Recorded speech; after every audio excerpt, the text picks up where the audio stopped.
Hello everyone, welcome to Tesla teachings. कोई शक या सवाल या मन में कोई ख्याल? जैसे कि आप देख रहे हो ये वाला थंबनेल, यहाँ पर हम लोग डेरिवेशन का एक लिस्ट लेके आए हैं एंड हम लोग देखेंगे कि कौन से डेरिवेशन जो है हर एक चैप्टर से हमको स्किप नहीं करना है। वो डेरिवेशंस ज़रूर देख के जाना है, तभी एग्ज़ाम हॉल में बैठना है। अगर कुछ कर लिया, एग्ज़ाम हॉल में बैठ गया, अगर वो नहीं भी आएगा तब उतना पछतावा नहीं है, बट अगर नहीं किया और एग्जाम में आ गया तब पछतावा बहुत ज्यादा है। इसीलिए मेक श्योर कि जितने भी डेरिवेशंस मैं बताऊंगा हर एक चैप्टर से, स्टार्टिंग से लेकर 14 चैप्टर तक हम लोग हर एक डेरिवेशंस के बारे में बात करेंगे। तो इन सब डेरिवेशंस को आपके एटलीस्ट देख के जाना है, ठीक है? तो बिना टाइम वेस्ट किए हम लोग चलते हैं उधर, सीधा चलते हैं हम लोग डेरिवेशन के जो लिस्ट है उसके ऊपर।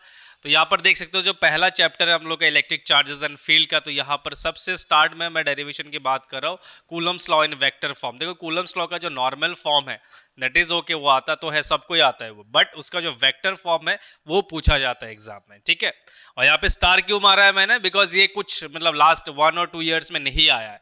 तो इस साल ऐसा है, मुझे लगता है कि वेक्टर फॉर्म कि इस साल देने के चांसेस है। जरूरी नहीं है कि दे ही देगा, बट मेरे को ऐसा लगता है कि एक प्रोबेबल है कि वेक्टर फॉर्म आ सकता है, क्योंकि वेक्टर फॉर्म बहुत ज्यादा इंपॉर्टेंट है कूलम्स लॉ में।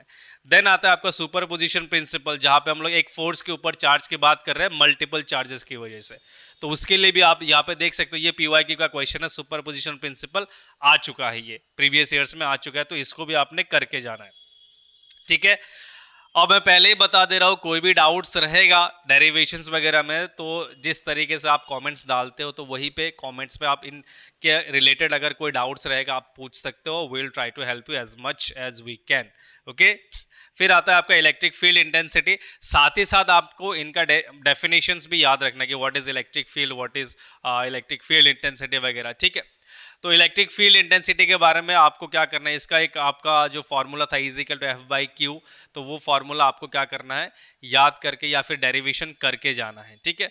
Electric field of an electric dipole on the axial line. देखो अब मैंने सिर्फ एक्सियल लाइन की बात की है, इक्वेटोरियल लाइन की बात नहीं की। इक्वेटोरियल लाइन लास्ट ईयर भी आ चुका था, उससे पहले भी आ चुका था, ठीक है? तो इस बार क्या पता इक्वेटोरियल लाइन को छोड़ के axial line they they, but ऐसा नहीं करना है कि इक्वेटोरियल लाइन को स्किप करना है, नहीं करना है, करके जाना है, बट एक्सियल लाइन को भी अच्छे से देख के जाना है, ठीक है? इलेक्ट्रिक फील्ड जो हम लोग निकालते हैं किसी डायपोल के लिए, एकदम ऐसा जो था, मैं अब यहाँ पे दिखा सकता हूँ आपको थोड़ा सा, कि नॉर्मली हम लोग का डायपोल जो होता है प्लस माइनस ये वाला सेपरेटेड बाय डिस्टेंस। तो इक्वेटोरियल लाइन किसी एक पॉइंट पे हम लोग को क्या निकालना था कि ये मतलब आपका जो क्या बोलते हैं इलेक्ट्रिक फील्ड निकालना था, तो यहाँ पे आप इलेक्ट्रिक फील्ड निकाल लोगे। और एक क्या था कि किसी भी एक्सियल पॉइंट, मतलब इसके एक्सिस में किसी भी पॉइंट पर हम लोग को क्या निकालना है, इलेक्ट्रिक फील्ड निकालना है। तो ये वाला भी आपने अच्छे से देख के जाना है, ठीक है? फिर आता है कि डायपोल में जो टॉर्क होता है, आपका टॉर्क का जो आपका एक्सप्रेशन है यूनिफॉर्म इलेक्ट्रिक फील्ड में, वो भी देख के जाना है। प्लस इसका एक मैक्सिमा और मिनिमा का कंडीशन है कि कहाँ पर टॉर्क मैक्सिमम लगता है, कि जब आपका जो डायपोल है इस तरीके से रहता है तो उसके ऊपर टॉर्क ज़्यादा लगेगा, जब वो अलाइन होगा तो उसके ऊपर कोई भी टॉर्क नहीं लगेगा, या फिर उसको मैं उल्टा ऐसे घुमा के दूँ तो उसमें भी टॉर्क ज़्यादा लग सकता है ना। तो मतलब अनस्टेबल कंडीशन होता है, तो ये वाला भी आपने अच्छे से देख के जाना है, ठीक है? फिर सबसे बेहतरीन है, मतलब एकदम बहुत बोलते हो ना कि एकदम ब्यूटीफुल सा एक मतलब लॉ था जिसको गॉस लॉ बोलते हैं, या फिर कई कई जगह पे गॉस थ्योरम भी बोलते हैं। तो इसका जो गॉस लॉ का जो प्रूफ है ये भी देख के जाना है आपने, ठीक है? गॉस लॉ डेफिनेशन प्लस इसका प्रूफ, और साथ ही में इसके 3 एप्लीकेशन बहुत इंपॉर्टेंट है। ये 3 एप्लीकेशंस हम लोगों ने, एक लीनियर चार्ज डेंसिटी, मतलब एक लीनियर जो इन्फानाइट एक वायर है उसके लिए इलेक्ट्रिक फील्ड किसी भी पॉइंट पर, फिर स्फीयर के लिए देखा था, इसके बाहर और इसके अंदर, और एक क्या देखा था, किसी भी मतलब सिलेंड्रिकल जैसे कोई भी मतलब सिमेट्री हो इसके लिए, ठीक है? तो ऐसे मतलब जो 3 एप्लीकेशन से आपने क्या करना है, देखना है। और ये एप्लीकेशंस प्लीज स्किप मत करना, एप्लीकेशंस एक आता ही है फाइनल में, इस साल तो शायद नहीं आया था, बट मतलब तुम्हारे टाइम में क्या पता दे दे, है ना? तो हमको ये जितने भी डेरिवेशन मैंने बताया ना, 1 2 3 4 5 6 7 7 डेरिवेशन एक चैप्टर से एनफ, ठीक है? इतना भी बहुत ज्यादा नहीं है कि मैं 10 15 डेरिवेशन बता रहा हूँ, चैप्टर में 10 15 डेरिवेशन है ही नहीं, यही मेन डेरिवेशन है जो आपको करके जाना है, ठीक है? सो आई होप आपको इतना समझ में आ गया। अगर आपको स्क्रीनशॉट लेना है तो ले सकते हो, अगर आपको रिवाइज करना है तो आप अपने हिसाब से देख लो कि ये मेरा हो चुका है या नहीं, ठीक है? नेक्स्ट हम लोग चलते हैं चैप्टर 2 की तरफ। चैप्टर 2। तो चैप्टर 2 में है आपका इलेक्ट्रोस्टैटिक पोटेंशियल एंड कैपेसिटेंस। तो इसमें भी कई सारे डेरिवेशंस है, ऐसा नहीं कि नहीं है, एक लंबा चैप्टर है। कैपेसिटेंस का एक पार्ट अलग है और इलेक्ट्रोस्टैटिक पोटेंशियल का एक पार्ट अलग है, ठीक है। तो इसमें जो पहला आपका डेरिवेशन आता है that is electrostatic potential due to a point charge with diagram. Diagram के साथ आपको क्या करना है, potential due to a charge जो है उसका आपने क्या करना है, जो हम लोग का आता है नॉर्मली फिजिकल टू के क्यू बाई आर, जो आपका इक्वेशन है वही इक्वेशन का डेरिवेशन जो है आपको क्या करना है, निकालना है, ठीक है। Then electric potential due to a dipole, किसी डायपोल की वजह से इलेक्ट्रिक पोटेंशियल क्या होगा किसी एक पॉइंट पे, है ना। दोनों केस के लिए for axial and arbitrary point, मतलब मान लो कि एक एक्शियल लाइन पे कहीं भी डायपोल के लिए इलेक्ट्रिक पोटेंशियल, या तो फिर कोई भी पॉइंट हो सकता है, इसके इर्द गिर्द कोई भी पॉइंट ले लो, उस पॉइंट के लिए जो आपका इक्वेशन है, ठीक है। तो इसको भी अच्छे से देख के जाना है। देन आता है relation between electric field and potential gradient जो है आपका, मतलब पोटेंशियल जो है तो बहुत बेहतर in is equal to minus D V by D R, जो आपका इक्वेशन था इसका बात कर रहा हूं मैं। और इसके दो क्या थे, कंक्लूजन्स थे, अच्छे से देख के जाना है आपको, इनको स्किप नहीं करना है। मैं हमेशा बताता हूं ये डेरिवेशंस मैं दे रहा हूं ये नहीं कि यही आएगा, but these are your armours. जब एग्जाम में जाओगे, जब बैटलफील्ड में जाओगे तो आपको चाहिए ना आर्मर्स, तो दीज आर योर आर्मर्स। तो कोई भी क्वेश्चन आएगा आप उसको टैकल कर लोगे, है ना। क्वेश्चन कुछ भी घुमा के दे सकते हैं, बट ध्यान से पढ़ो फिर जाके इनको टैकल करो। तो ये relation between electric field and potential अच्छे से देख के जाना है, इक्विपोटेंशियल सरफेस से ही हम लोग निकालते हैं ये वाला, ठीक है। Then potential energy of a system of charges, दो सिस्टम के लिए देख के ही जाना। टू चार्जेस सिस्टम के लिए होता है कॉन्फ़िगरेशन के लिए, आपको जो बुक में, सॉरी एवरीवन, थोड़ा सा इलेक्ट्रिसिटी का इश्यू था।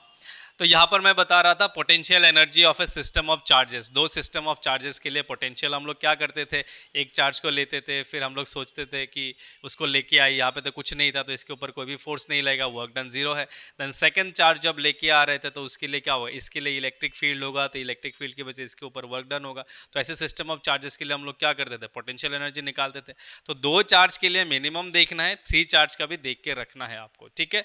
तो दोनों के लिए देखना है। और एक आपको क्या निकालना है, potential energy of a system of two charges external field के लिए भी देखना है। तो दोनों ही इंपॉर्टेंट है। एक्सटर्नल फील्ड मतलब ऐसा फील्ड जहां पर हमको पता नहीं है कहां से है, बट वो फील्ड एग्जिस्ट करता है। तो वहां पर जब हम लोग पहला चार्ज को लेके आएंगे तो वर्क डन जीरो नहीं होगा, उसके ऊपर क्या लगेगा, पोटेंशियल आएगा, है ना। तो वो कॉन्सेप्ट लेके फिर हम लोग को उसको सॉल्व करना था। तो ये वाला डेरिवेशन भी आपको करके जाना है अच्छे से। तो यहाँ पर 5 हो गया। देन हम लोग कैपेसिटेंस पार्ट में जाएंगे, तो वहां पर हम लोग कैपेसिटेंस निकालते थे पैरेलल प्लेट का। इसमें दो केसेस आता है, एक मीडियम के साथ, एक विदाउट मीडियम। मतलब प्लेट के बीच में कोई भी मीडियम नहीं है, प्लेट के मतलब बीच में हम लोग मीडियम डाल देते हैं। तो आपका जो C इज इक्वल टू के epsilon not A by D जो आपका फॉर्मूला था, K टाइम्स हो जाता है अगर K मतलब मीडियम नहीं है, तो epsilon not A by D जो फॉर्मूला था, तो वो फॉर्मूला निकालने का डेरिवेशन है। तो दोनों ही डेरिवेशन अच्छे से देख के जाना है। प्रीवियस ईयर्स में आ चुका है ये सवाल, 2-3 बार आ चुका है, 2024 में भी आई थिंक ये आया था, तो ठीक है। तो इसीलिए आपको इसको स्किप नहीं करना है, अच्छे से डेरिवेशन देख के जाओ एकदम। अभी तो बस रिवीजन का टाइम है ना, तो बस देखो हाँ ये मेरा हुआ, हाँ ये मेरा नहीं हुआ, इसको मैं करता हूं। तो ये चीज है, ठीक है। फिर energy stored in a capacitor, इसका भी आपको डेरिवेशन देख के जाना है। और इसके तो न्यूमेरिकल्स भाई देखने ही है, इसके न्यूमेरिकल्स इतने रिपीट हुए हैं ना प्रीवियस ईयर्स में, क्या बताओ, हर 1 साल में इसके क्वेश्चंस रिपीट हुए हैं, तो इसको देख के ही जाना है। तो ये होता है आपका, ये सेकंड चैप्टर के जो डेरिवेशन के लिस्ट है, ये 7 डेरिवेशंस आपको देख के ही जाना है, ठीक है। नेक्स्ट आता है आपका करंट इलेक्ट्रिसिटी। करंट इलेक्ट्रिसिटी में आपको पहला जो एक छोटा सा डेरिवेशन देखना है, दैट इज रेजिस्टिविटी का। हमको पता है जो आपका रेजिस्टिविटी है प्रोपोर्शनल टू एल, फिर इनवर्सली प्रोपोर्शनल टू एरिया, उस हिसाब से हम लोग ऐसे निकालते हैं आर एल बाई ए, जो छोटा सा डेरिवेशन था वो देखना है। देन आपका Ohm's law in vector form 2025 में ये आ चुका था, ठीक है। तो इसको भी आपने करके जाना है। ड्रिफ्ट वेलोसिटी स्टार क्यों किया, नहीं आया था लास्ट कुछ 1-2 साल में, तो मैंने नहीं देखा ड्रिफ्ट वेलोसिटी। तो इस साल एक क्या है, हम लोग को एक प्रोबेबल लगता है कि ड्रिफ्ट वेलोसिटी इस साल आ सकता है। तो ड्रिफ्ट वेलोसिटी अच्छे से देख के जाना है। जरूरी नहीं आएगा, मैं फिर से बता दे रहा हूं, बट करके जरूर जाना है। ये सब करके जाओगे तभी एग्जाम अच्छा होगा, नहीं करके जाओगे बहुत पछतावा होगा, ठीक है। Then relation between drift velocity and electric current, drift velocity और इलेक्ट्रिक करंट का I is equal to NE VD जो आपका फॉर्मूला था उसके लिए आपका क्या है ये इक्वेशन है। फिर mobility, what is mobility, magnitude of drift velocity per unit मतलब जो आपका इलेक्ट्रिक फील्ड है वो वाला। Then graph of material on dependency of temperature, देखो 3 ग्राफ्स मैंने नोट्स में दिया था, बहुत अच्छे से समझाया था, नाइक्रोम के लिए, सेमीकंडक्टर के लिए और एक मतलब जो आपका मेटल कोई था जो मेरे को अभी याद नहीं आ रहा, तो 3 ग्राफ दिखाया था और ये 3 ग्राफ प्रीवियस ईयर में आ चुका है, तो ग्राफ भी देख के जाना है आपको। ग्राफ ये डेरिवेशन तो नहीं है बट ग्राफ्स देख के जरूर जाना है, ठीक है। ये 3 ग्राफ ही आते हैं, सेमीकंडक्टर नाइक्रोम का, ये दोनों ही अगर कर लोगे तब भी ठीक है, सेमीकंडक्टर के भी पूछ सकते हैं कि इसका डिपेंडेंसी कैसा है टेम्परेचर के ऊपर, ठीक है। देन कॉम्बिनेशन ऑफ सेल्स, मतलब सीरीज पैरेलल कॉम्बिनेशन होता है ना, सेल्स को हम लोग सीरीज में रखते हैं तो फिर क्या होता है, इसके इंटरनल रेजिस्टेंस एड अप होंगे या फिर क्या होंगे, इनके जो ईएमएफ है वो एड अप होगा कि क्या होगा, है ना। तो ये चीजें कॉम्बिनेशन ऑफ सेल्स देख के जाना है। यहाँ पे मैंने कॉम्बिनेशन ऑफ रेजिस्टर्स क्यों नहीं रखा, बहुत बेसिक सा चीज है, वो बच्चों को आता ही है, ठीक है। तो रेजिस्टर्स तो देखना ही है, सेल्स का भी देखना है, सीरीज और पैरेलल दोनों ही देखना है, ठीक है। Then Kirchhoff's rules with sign convention, देखो कर्चॉफ्स के 2 रूल थे, पहला आपका सम मतलब जो करंट जितना आएगा उतना ही जाएगा, जंक्शन रूल, फिर आता है आपका लूप रूल की total potential over a circuit is क्या, 0। तो ये दोनों रूल प्लस इसके साइन कन्वेंशन आना चाहिए आपको। क्या पता आपको दे दे कि कर्चॉफ्स रूल के जो साइन कन्वेंशन है वो बता दो। अब साइन कन्वेंशन देखो मतलब ऐसा भी हो सकता है कि नहीं भी आ सकता, बट सर्किट तो आएगा, सर्किट में तो आपको यूज करना है ना ये वाला, तो इसीलिए इसको अच्छे से देखना है, ठीक है। और इसी कर्चॉफ्स रूल को यूज करके बड़े बड़े सर्किट को हम लोग क्या करते हैं, सॉल्व करते हैं। देन आता है आपका मूविंग चार्जेस एंड मैग्नेटिज्म, बहुत एक लेंदी चैप्टर है बट बहुत बेहतरीन और कॉन्सेप्चुअल चैप्टर भी है। तो इसमें से जो आपको सबसे ज्यादा एम्फसाइज करना है इस बार, तो मुझे तो लगता है कि बायट-सावर्ट्स लॉ जो है ये प्रोबेबल है इस बार, है ना। बायट-सावर्ट्स लॉ प्रीवियस ईयर्स में भी नहीं आया, 2-3 साल में मेरे को नहीं दिखा, 1-2 साल में तो नहीं आया, तो ये बायट-सावर्ट्स लॉ देख सक मतलब क्योंकि हम लोग पहले यही सीखते हैं ना, पहला वाला डेरिवेशन ही यही है, बहुत बेहतरीन एक डेरिवेशन है। फिर आता है relation between permittivity permeability of free space and speed of light, जो आपका 1/c² वाला जो मतलब आपका mu naught epsilon naught is equal to 1/c² वाला जो एक इक्वेशन था वो वाला इक्वेशन है, ठीक है। तो इसको भी आपने क्या करना है, देखना है, एक 2 मार्क के लिए आ सकता है ये वाला, पूरे नोट्स में अच्छे से ये हम लोगों ने दिया था, और ये अगर किसी स्टूडेंट ने नहीं किया तो भाई तुमने क्या किया लाइफ में, है ना, इतना ईजी सा डेरिवेशन है। फिर आता है आपका magnetic field on the axis of a circular loop with special case at this centre, मतलब अगर मैं बात करूं ये वाला भी मुझे उतना ही बेहतरीन एक डेरिवेशन लगता है, क्योंकि आप एक सर्कुलर लूप के लिए किसी भी पॉइंट पे क्या करते हो, ऐसे ये लेते हो, इधर वेक्टर आ जाता है ये वाला, फिर यहाँ पे एक एलिमेंट लेते हो, ये एलिमेंट लेते हो, फिर आप क्या करते हो, इसके लिए डेरिवेशन निकालते हो ना कि इस पॉइंट पे मैग्नेटिक फील्ड क्या होगा, तो ये मैग्नेटिक फील्ड निकाल लिया। अब स्पेशल केस क्या आता है यहाँ पर कि अगर ये पॉइंट को मैं इधर ले लूँ तो मेरा जो ये एक्स लेते थे ये क्या हो जाता था, 0 आ जाता था, तो फिर मेरा एक दूसरा वैल्यू आ जाता था। तो आपने क्वेश्चन को बहुत अच्छे से पढ़ना है कि आपको मैग्नेटिक फील्ड निकालना किधर है, क्या एक्सिस पर या फिर सेंटर पे निकालना है, तो ये दोनों चीजें पढ़ना है। देखो अगर आपने एक्सिस वाला निकाल लिया तो नीचे लिख दोगे for according to the question आपका x 0 है, तो उस केस में आपका सेंटर में मैग्नेटिक फील्ड क्या होगा, तो वो दोनों ही हो गया एक ही डेरिवेशन से, ठीक है। सो आई होप ये वाला भी आपको समझ में आ गया होगी, ये वाला डेरिवेशन भी बहुत इंपॉर्टेंट है, करके जाना है। एम्पियर सर्किटल लॉ 25 में आ चुका है, एक वायर के लिए हम लोग को किसी एक पॉइंट पे मैग्नेटिक फील्ड निकालना था एम्पियर सर्किटल लॉ से। क्या है, किसी भी मतलब जो सर्कुलर लूप है उसका जो लाइन इंटीग्रल है दैट इज इंटीग्रेशन ऑफ मतलब जो close integral of B dot D L is equal to आपका म्यू नॉट आई, तो वो वाला एम्पियर सर्किटल लॉ था। तो उसी के लिए हम लोग किसी एक पॉइंट में क्या निकालते थे, मैग्नेटिक फील्ड निकालते थे। 25 में आ चुका था, जरूरी नहीं है कि इस बार नहीं आएगा, इस बार भी आ सकता है ना, तो इसीलिए हम लोग को ये भी देख के जाना है। Force on a moving charge on a magnetic field, अब देखो जब कोई भी चार्ज मूव करता है मैग्नेटिक फील्ड में तो उसके ऊपर फोर्स लगता है, तो हम लोगों ने देखा था कि एक हेलिकल स्ट्रक्चर जैसा बनता है ना। तो एक बार इस साल एक 1 मार्क का भी क्वेश्चन आया था कि हेलिकल जो आपका जो इसका मोशन है, तो उसमें मतलब जो फॉरवर्ड मोशन है वो उसमें कौन सा फैक्टर वर्क करता है, तो उसमें वो आपका जो पिच है, पिच वो उसमें क्या करता है, वर्क करता है। तो वैसे ही 1 मार्क के भी सवाल आ सकते हैं, या फिर आपसे फोर्स भी निकालने बोल सकता है ना, force on a moving charge, ठीक है, QEV sin थीटा जो हम लोग निकालते थे। फिर आता है आपके force on a current carrying conductor in uniform magnetic field, uniform magnetic field में हम लोगों ने देखा था हॉर्स मैग्नेटिक फील्ड है, वहाँ पे एक ऐसा एक रॉड रखते हैं, फिर इसके ऊपर फोर्स लगता है ना, तो वो फोर्स निकालने भी आ सकता है। तो ये डेरिवेशन भी आपको करके जाना है। फिर ये मुझे सबसे बेहतरीन लगता है 7 नंबर, मेरा फेवरेट है इस चैप्टर में, force between two parallel current carrying conductors and definition of ampere. अगर आपसे डेफिनेशन ऑफ एम्पेयर पूछे फ्रॉम इस चैप्टर, ठीक है, using force between parallel conductors, तो आपने ये वाला डेफिनेशन ऑफ एम्पेयर देना कि हम लोग क्या बोलते थे, दो ऐसे वायर है, इनके बीच में मतलब गैप अगर 1 मीटर का है और एक वायर की वजह से दूसरे के किसी एक पॉइंट पे अगर 2 × 10⁷ का न्यूटन का अगर फोर्स जनरेट हो रहा है तो इसमें 1 एम्पेयर का करंट फ्लो हो रहा है। तो वही चीज हम लोग को क्या करना है, यहाँ पे करना था। तो हम लोग को यहाँ से एक फिल इन द ब्लैंक्स क्या आता है, parallel current attracts, anti parallel currents repel, तो ये भी आपको यहां से मिल जाता है। तो 7 नंबर ये भी बहुत एक बेहतरीन क्या है आपका एक डेरिवेशन है जो आपको करके जाना है। देन इसमें और एक स्पेशल जो है torque experience by current loop in uniform magnetic field, जहां करंट फ्लो करेगा वहां पे मैग्नेटिक फील्ड क्रिएट होगा तो उसमें टॉर्क जनरेट होगा। तो इसके 2 केसेस मैंने बताए थे, नोट्स भी दिया था, नोट्स में बहुत, और एनसीईआरटी अगर आप देखोगे उसमें बहुत बेहतरीन तरीके से इसको दिया गया है।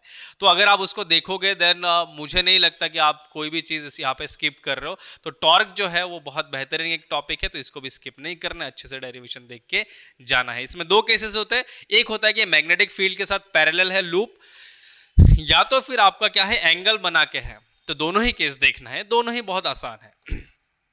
फिर मूविंग कॉइल गैल्वेनोमीटर, इस साल इसमें से आपको current sensitivity end voltage sensitivity का जो आपका क्या डेफिनेशन है या फिर 2 मार्क का नोट आया था, तो इसके कंस्ट्रक्शन वगैरह भी, वर्किंग प्रिंसिपल वगैरह भी देख लेना है, ठीक है, और सेंसिटिविटीज भी देख लेना है। तो देखो 9 टॉपिक्स है, ये चैप्टर बहुत बड़ा है और इसमें 9 डेरिवेशन है। 9 डेरिवेशन एक चैप्टर में से बहुत ज्यादा कुछ नहीं है, अगर आप देखोगे 5 मिनट करके भी देखोगे तो लाइक हाफ एन आवर में 40 मिनट्स में ये कंप्लीट हो जाएगा, ठीक है। तो इसीलिए देखो अभी 3-4 दिन 5 दिन जो भी है, please do not waste this time, utilize करो, जितना हो सके उतना यूटिलाइज करो, ठीक है। नेक्स्ट आते हैं मैग्नेटिज्म एंड मैटर। देखो इसमें डेरिवेशन है ही नहीं, पूरा थियोरेटिकल चैप्टर है, बट इसमें भी 2-3 ऐसे छोटे छोटे डेरिवेशन है, जैसे dipole in uniform magnetic field. Magnetic field में जब डायपोल आता है तो उसमें टॉर्क जनरेट होता है, उसका cos theta is equal to 90 degree 180 degree का स्टेबल अनस्टेबल कंडीशन इस बार 1 मार्क के लिए पूछा गया था, सॉरी 2 मार्क के लिए पूछा गया था, तो वो चीज आपने देख लेना है। देन इलेक्ट्रोस्टैटिक्स एनालॉग्स, ये डेरिवेशन नहीं है बट बहुत इंपॉर्टेंट है कि इलेक्ट्रिक फील्ड और मैग्नेटिक फील्ड के बीच में मतलब ये एनालॉग क्या क्या काम करता है। जैसे यहाँ पे इलेक्ट्रिक फील्ड को ई लिखते हैं, मैग्नेटिक फील्ड को बी लिखते हैं, फिर वहां पर फ्लक्स का या फिर मतलब जैसे मान लो किसी भी पॉइंट पे इलेक्ट्रिक फील्ड कैसे निकालते हैं, यहाँ पर बी उस मतलब सेम मतलब उसी का एनालॉग कैसे होगा, तो उसका एक पूरा लिस्ट आपके इस चैप्टर में था, उसको देख के ही जाना है, ठीक है।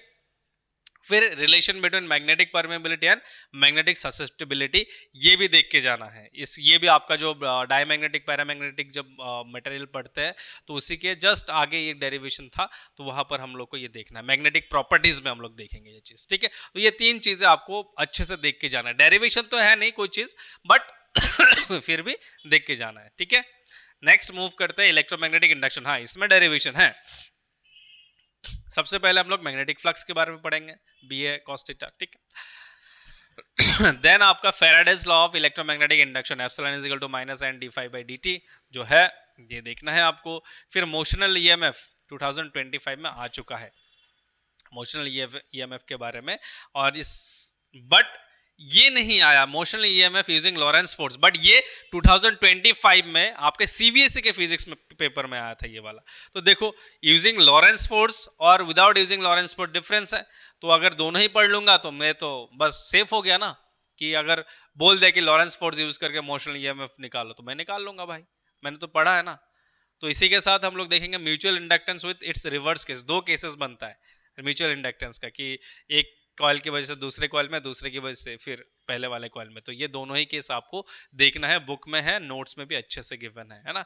Self inductance of a long solenoid, self inductance जहां पर हम लोग ये इसी के केस में ये वाला आता है, work done as magnetic potential energy, analogy of L to M, मतलब W is equal to half L I square, ऐसा एक फॉर्मूला था। तो ये E इज इक्वल टू मतलब हाफ एम बी स्क्वायर जो है, K is equal to half M B square. तो वहां पर जो M है और यहाँ पर जो L है, ये दोनों क्या है, एनालॉग है। मतलब जो L है self inductance, it works as a mass in mechanics, या फिर जो मैकेनिक्स का मास है वो सेल्फ इंडक्टेंस का जो L है, सेल्फ इंडक्टेंस जिसको बोलते हैं, तो उसके क्या है एक एनालॉग है, मतलब एकदम बराबर है, एक ही तरीके से काम करता है, ठीक है।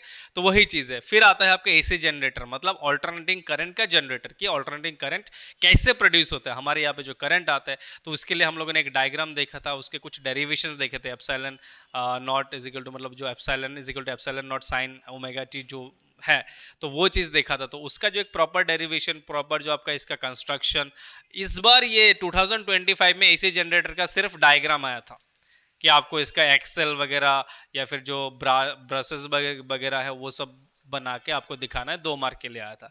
तो एसी जनरेटर का प्रॉपर कंस्ट्रक्शन वगैरह भी आपको अच्छे से देख लेना है, ठीक है। तो ये 8 क्या है इसमें से डेरिवेशंस, या फिर बोल सकते हो कि थोड़े टॉपिक्स है जो मैंने आपको चूज करके दिया है, इनको कम से कम एक बार देख के जाना है। देन आता है आपका ऑल्टरनेटिंग करंट, बहुत बेहतरीन चैप्टर है।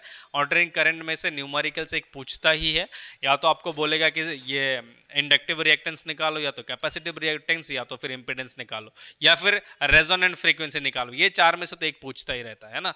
तो इसमें सबसे पहले आता है आपका RMS value of AC, root mean square value of AC, मतलब I is equal to I not by root 2 जो फॉर्मूला था वो वाला निकालना है। Average value of alternating current, average value जब बात करते हैं तो इसमें से 1 मार्क का क्या सवाल आता है कि the average value of alternating current for a full cycle is what. तो फुल साइकिल के लिए क्या होता है 0, बिकॉज आधे साइकिल के लिए पॉजिटिव, आधे साइकिल के लिए नेगेटिव, तो क्या हो जाएगा प्लस माइनस 0 हो जाएगा। तो आधे साइकिल के लिए निकाल के सेकेंड साइकिल जब सेम नेगेटिव मैग्नीट्यूड आएगा तो 0 आएगा, ठीक है। फिर यहाँ पे 3 चीजें जरूर देखना है, alternating current through resistor, inductor, capacitor, और तीनों में से एलसीआर सर्किट, और इसमें से इंपेडेंस निकालने वाला फॉर्मूला, ये दोनों तो देख के ही जाना है भाई। तुम मर जाओ या कुछ भी कर जाओ, बट ये 3-4 जो है ये तो देख के ही जाना है आपको, ठीक है। Resonance in AC circuit, resonance कैसे प्रोड्यूस होता है ये चीज देखना है। Power of N AC circuit, power बहुत बार, मतलब बहुत मुझे लगता है कि इस बार प्रोबेबल है पावर पूछ सकते हैं, बिकॉज लास्ट ईयर या उससे पहले भी नहीं आ चुका है पावर, तो इस साल आने के चांसेस एक ज्यादा है। वाटलेस करंट, ये भी आपने देखना है। वाटलेस जहाँ पे मतलब हम लोग करंट क्या होता है, करंट तो मतलब ले लेते हैं बट वहाँ पे पावर एनर्जी कंज्यूम नहीं होता, तो वाटलेस करंट बोलते हैं उसको, ठीक है। फिर transformer and it's energy losses, energy losses 25 में आया था, ट्रांसफॉर्मर के बारे में नहीं आया था, तो ट्रांसफॉर्मर भी मुझे प्रोबेबल लगता है 2026 के लिए, ठीक है। तो इसको भी अच्छे से देख के जाना। Step up step down transformer क्या होता है, क्यों यूज किया जाता है, इनके यूजेस, हर चीज देख के जाना है, ठीक है। एनर्जी लॉसेस भी देखना है, हिस्टेरेसिस लॉसेस या फिर मतलब जो एडी करंट लॉसेस, हर चीज देख के जाना है आपको, ठीक है। देखो मैं यहाँ पर इन डेप्थ कुछ बता नहीं रहा हूँ, जस्ट मैं ऊपर ऊपर से आपको दिखा रहा हूँ कि ये सारे जो डेरिवेशन है इनको आपको टच करना ही है, टच करके ही एग्जाम में बैठना है, नहीं तो फिर पछताओगे, है ना। फिर इलेक्ट्रोमैग्नेटिक वेव्स, देखो 4 ही इसमें क्या है, डेरिवेशंस तो है नहीं इसमें कुछ, 4 मैंने फिर भी पॉइंट्स लिया है। देखो एक्सप्रेशन फॉर डिस्प्लेसमेंट करंट, पहला, इसको आप मर जाओ स्किप नहीं कर सकते, क्योंकि इसमें यही पहला वाला डेरिवेशन है जो करना ही है। एम्पियर सर्किटल लॉ से हम लोग को क्या था, उसमें एक मिसिंग टर्म था कि एम्पियर सर्किटल लॉ से हम लोग किसी एक वायर के लिए किसी पॉइंट पे मैग्नेटिक फील्ड निकालते हैं, बट अगर कैपेसिटर के बीच में एक प्लेट रख देते हैं तो उसी पॉइंट पे मैग्नेटिक फील्ड 0 हो जाता है। तो एक ही पॉइंट पे 2 मैग्नेटिक फील्ड आ रहा था, तो ये कॉन्ट्राडिक्शन था, जिस वजह से हम लोगों ने क्या किया था, यहाँ पे दूसरा एक करंट का हम लोगों ने क्या निकाला था, एक एक्सप्रेशन निकाला था जिसको हम लोगों ने बोला कि डिस्प्लेसमेंट करंट, तो उसका आपको एक्सप्रेशन पढ़ के जाना ही है, करके जाना है। देन मैक्सवेल्स इक्वेशन, स्टार क्यों मारा, इसको भी आपने छोड़ना नहीं है, मर जाओ कुछ भी कर जाओ, दुनिया धरती के इधर उधर हो जाए, बट इसको आपने क्या करना है, करना ही है। एक टेबल है 4 इक्वेशंस है, क्या ये भी नहीं कर सकते आप लोग, आसानी से कर सकते हो। आप में वो पोटेंशियल है बट आप लोग लगाते नहीं हो, है ना, पोटेंशियल है बट लगाते नहीं हो। तो अभी एक टाइम है, this is high time that आप उस पोटेंशियल को पहचानो और लगाओ, ठीक है। बिकॉज देखो मैं हमेशा बताता हूं कि अगर आपका परसेंटेज आपको कंट्रोल करेगा तब तो आपका फेलियर है, बट आपको आपका परसेंटेज कंट्रोल करना है, दैट इज इट, तब जाके आप सक्सेसफुल बनोगे, ठीक है। फिर आता है प्रॉपर्टीज ऑफ इलेक्ट्रोमैग्नेटिक वेव्स, इसमें आपने प्रॉपर्टीज में कुछ जो फॉर्मूलाज मतलब मैंने बताया था, जैसे आपका E not is equal to B not by C, तो ये चीजें सिर्फ देखना है, बाकी और कुछ नहीं देखना है, ठीक है। फिर आता है इलेक्ट्रोमैग्नेटिक स्पेक्ट्रम, स्पेक्ट्रम से हर बार सवाल आता है क्या, या तो फिर स्पेक्ट्रम को आपने इंक्रीजिंग फ्रीक्वेंसी में डिस्ट्रीब्यूट करना है असेंडिंग ऑर्डर में, या तो फिर क्या करना है डिसेंडिंग ऑर्डर में उसको लेना है। तो मैंने एक शॉर्टकट बताया था, रेड मैन इन आपका X gun, red man in violet uniform X gun. तो रेड क्या है, रेड का आर क्या है आपका रेडियो वेव, मैन का एम क्या है, माइक्रोवेव, फिर आई का इंफ्रारेड, इस तरीके से हम लोगों ने बताया था। और ये क्या था, increasing frequency but decreasing wavelength. तो अगर डिक्रीजिंग वेवलेंथ है तो ये रेड मैन का वेवलेंथ क्या होगा, सबसे ज्यादा होगा, फिर डिक्रीज होते होते गामा रेज तक जाएगा, बट गामा रेज का फ्रीक्वेंसी क्या होगा, सबसे ज्यादा होगा। तो ये चीज भी आपको करना ही है। और न्यूमेरिकल्स का भी मैंने एक वीडियो डाला है, तो उसमें भी देखना कि न्यूमेरिकल्स क्या क्या आते हैं इसमें से, ठीक है। Then will move to ray optics. मुझे बहुत अच्छा लगता है ये चैप्टर, क्योंकि इसमें डेरिवेशन मतलब ऐसे हो जाए, इसमें समझने वाला कुछ नहीं है। Relation between radius of curvature and focal length 2 साल कंसेक्यूटिव आया है ये, F is equal to R by 2, करना ही है आपको। क्यों करना है भाई, छोड़ नहीं सकते ना। क्या पता इस साल मतलब नहीं आए तो मतलब कोई हमको कोई वो अफसोस नहीं है, बट अगर नहीं करके गया और आ गया तो फिर अफसोस है भाई मेरे को, है ना।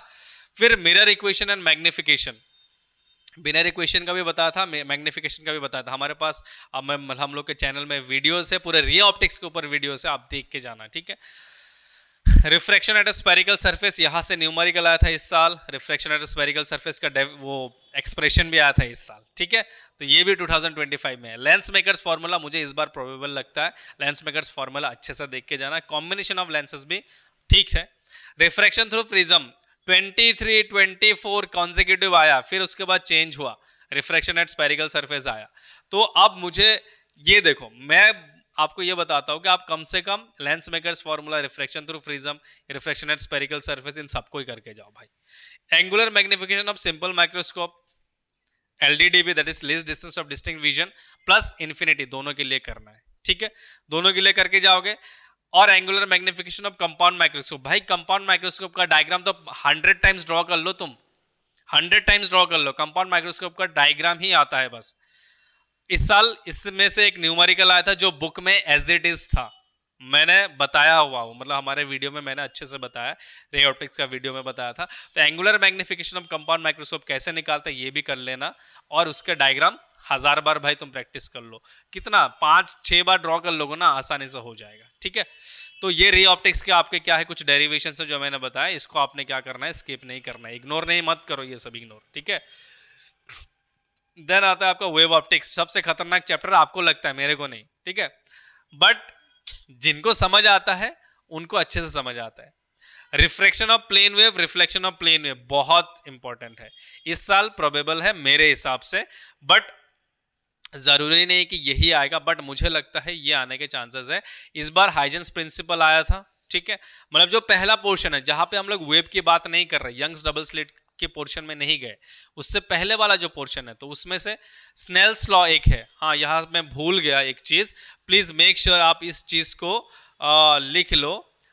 जो आपका रिफ्रैक्शन ऑफ प्लेन वेव और रिफ्लेक्शन ऑफ प्लेन वेव भी है ना, तो यहाँ पे एक स्नेल्स लॉ प्रूफ करना भी आता है ना, स्नेल्स लॉ, तो इसको भी देख लो, स्नेल्स लॉ का प्रूफ, ठीक है। तो इसको भी देखना है आपको। Principle of superposition of waves, जहां पे कोहेरेंट एडिशन ऑफ वेव्स आता है आपका, जहां पे हम लोग देखते थे 2 पॉइंट लेते थे कि यहां से एक वेव गया, यहां से एक वेव गया, ये पहले गया, ये बाद में गया, फिर इनके बीच में फेज डिफरेंस, तो वहां पे जाके कंस्ट्रक्टिव इंटरफेरेंस होगा कि डिस्ट्रक्टिव इंटरफेरेंस होगा।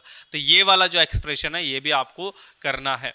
देखो, सिलेबस में यंग्स डबल स्लिट एक्सपेरिमेंट का एक्सप्रेशन नहीं चाहिए, सिर्फ बोला है कि फाइनल एक्सप्रेशन चाहिए, बट हम लोग सेफ्टी के लिए क्या करेंगे, इसका एक्सप्रेशन भी करके जाएंगे, ठीक है। तो इसका एक्सप्रेशन भी करके जाना है आपको, इसके ऊपर न्यूमेरिकल्स भी करके जाना है, क्योंकि फाइनल एक्सप्रेशन बोला है ना, तो फाइनल एक्सप्रेशन से सीधा उस एक्सप्रेशन के ऊपर न्यूमेरिकल्स भी आ सकता है। डायफ्रैक्शन 2025 में आ चुका है, पूरा 5 मार्क पूछा था इस डायफ्रैक्शन में, एक्सप्लेन करने दिया था।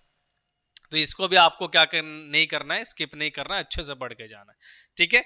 क्या पता इस साल भी ये क्या आ जाए, रिपीट हो जाए डायफ्रैक्शन, क्योंकि एग्जाम में क्वेश्चंस रिपीट होते हैं। फिजिक्स में अगर आप देखोगे तो क्वेश्चंस बहुत रिपीट होते हैं काउंसिल से, ठीक है। नेक्स्ट आता है आपका dual nature of radiation and matter. ये चैप्टर थियोरेटिकल है, इसमें डेरिवेशन वैसे है नहीं, बट मैंने 2 डेरिवेशंस या 2 छोटे छोटे डेरिवेशंस देखा है। एक Einstein's photo electric equation that is k max is equal to h nu minus phi not, और आपका de Broglie's wavelength that is lambda is equal to h by p जो है is equal to h by mb जो equation है। इन दोनों का छोटा छोटा एक डेरिवेशन जो है आपने अच्छे से देख के जाना है। तो इस चैप्टर में ये थियोरेटिकल है, इसमें कोई डेरिवेशन एज सच नहीं है, ठीक है।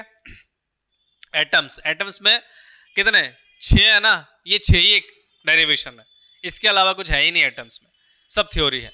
एक तो इलेक्ट्रॉन ऑर्बिट टोटल एनर्जी हर बार पूछते रहते हैं, इस साल नहीं आया क्या पता, मतलब 2026 में तुम लोग के पेपर में आ जाए, है ना। और ये इतना इजीली पूछते हैं, काइनेटिक एनर्जी दिया ही रहता है, पोटेंशियल एनर्जी दिया ही रहता है, बोलते हैं कि टोटल एनर्जी निकाल लो, तो इसमें सिर्फ क्या करना है, ऐड कर देना है। तो इतने बच्चों वाले सवाल दे देते हैं, है ना। कैलकुलेशन ऑफ बोर्स ऑर्बिट मैंने बताया, वन शॉट में एटम्स का वन शॉट देख लेना। बोर्स ऑर्बिट का calculation, velocity of an electron, calculation of energy, ये तीनों डेरिवेशंस मेरा हैंड रिटन नोट्स के साथ वन शॉट में मैंने अच्छे से एक्सप्लेन किया है, तो इसको देख लेना प्लीज, इसको छोड़ के मत जाना। फिर आपका ये जो स्पेक्ट्रल सीरीज है, स्पेक्ट्रल सीरीज को असेंडिंग डिसेंडिंग ऑर्डर में सजाने बोलता है, जहाँ पे हम लोगों ने लाइमन सीरीज, मतलब बामर series, fund series, Brackett series, जो भी है सीरीज हम लोगों ने देखा था, जहाँ पे हम लोग देखते थे कहीं से भी इलेक्ट्रॉन आए, पहले ऑर्बिट में अगर जंप करेगा तो उसको लाइमन बोलते हैं, फिर दूसरे में बामर बोलते हैं, तो इस तरीके से हम लोग देखते हैं ना। फिर हम लोगों ने देखा था de Broglie's explanation of Bohr second postulates, तो बोर का जो सेकंड पोस्टुलेट था, है ना, जो आपका कि उन्हीं ऑर्बिट्स में इलेक्ट्रॉन घूम सकता है जिसका जो एंगुलर मोमेंटम है nh/2π के बराबर हो, L = nh/2π या फिर h/2π हो, तो उसका एक्सप्लेनेशन किसने दिया था, डे ब्रॉय ने दिया था। तो डे ब्रॉय का जो एक्सप्लेनेशन है उसका एक मतलब आपका क्या है, एक्सप्रेशन है, जो हम लोगों ने छोटा सा एक्सप्रेशन है जो हम लोगों ने किया था, इस बार ये प्रोबेबल है, ठीक है। तो मुझे लगता है तो ये सब चीजें आपने क्या करना है, देख के जरूर जाना है, स्किप नहीं करना, इग्नोर मत करना, इनको बिना किए एग्जाम में बैठना ही मत। अच्छा चलो, फिर आता है न्यूक्लियर। न्यूक्लियर में कोई ऐसा कुछ डेरिवेशन है नहीं, न्यूक्लियर डेंसिटी का एक डेरिवेशन है, इसका भी मेरा वन शॉट है, देख लेना वहां पे न्यूक्लियर डेंसिटी कैसे निकालते हैं हम लोग, और calculation of atomic mass unit, atomic mass unit कैसे निकालते हैं, यही दो है। और ये दो इतने छोटे छोटे हैं कि आपके 2 सेकंड में ये हो जाएगा कंप्लीट, ठीक है। तो इन दोनों को देख के जाना है, बाकी ऐसा सच कोई डेरिवेशन न्यूक्लियस में नहीं है, ठीक है। देन आता है आपका चैप्टर 14, इसमें क्या है, डेरिवेशन, नो डेरिवेशन, इसमें डेरिवेशन है ही नहीं, डायग्राम्स वगैरह है और थ्योरी है पूरा पूरा, तो यहां से आपको कोई डेरिवेशन करने की जरूरत नहीं है। सो आई होप आपको समझ में आ गया होगा, 14 चैप्टर तक हम लोगों ने हार्डली 40 या 50 डेरिवेशन होगा। और इसी के साथ देखो, तुम लोग को ये डेरिवेशंस अच्छे से देखना है, करना है, प्रैक्टिस करते रहो, हर दिन प्रैक्टिस करो। 14 चैप्टर्स अगर हो सके या 7 चैप्टर्स हो सके, कम से कम पहले दिन हाफ डे में 7 चैप्टर्स आप करो, फिर देन फिर उसके बाद नेक्स्ट हाफ डे पे आप 7 चैप्टर्स करो। इस तरीके से क्या कर सकते हो, आप कंप्लीट कर सकते हो ये सारे डेरिवेशंस वगैरह। So I wish you all the best, अगर हो सके तो अच्छे से पढ़ो, अच्छा स्कोर करो, यही एक टीचर के लिए सक्सेस है, ठीक है। So thank you very much and all the best for your exam, thank you very much.